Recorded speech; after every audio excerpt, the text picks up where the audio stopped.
So my middle feather is going to be what I call analogous colors. Analogous colors I find to be the hardest one for students to grasp because it does not have a concrete set of colors. If I say primary, red, blue, and yellow will always be the answers.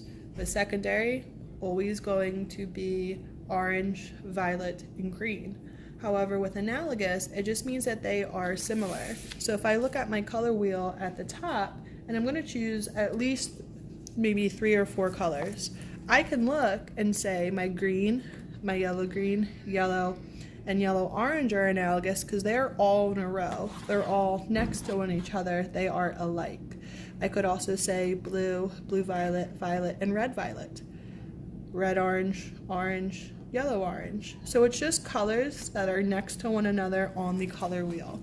When I paint my analogous feather, I purposely like to choose colors that go from warm into the cool because I just like the way that looks. Of course, my lights went off in the middle of that feather.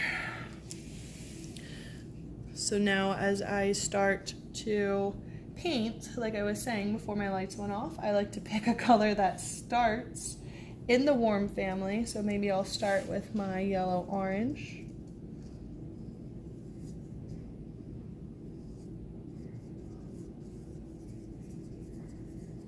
And then switch, so I'm using mostly just the yellow. And again, I'm just overlapping the colors from one to the other, but if you wanted to paint sections, you could have different sections in yours too, if you would rather that, your choice.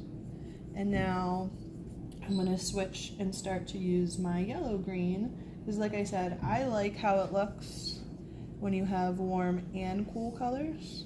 So I usually pick the ones that transform from warm to cool just because I like it. But if you really like all of the violets, use the violets. If you really like the blues, you can use blues and, you know, just switch it up to green when you get there. Your choice.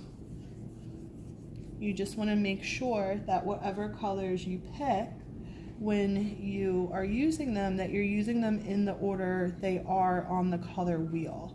So yes, I'm going from warm to cool, but if I were have done orange, green, yellow, and yellow green in that order, that would have looked really weird. So no matter what you choose to do, you still want to make sure those colors flow the way that they do in the color wheel.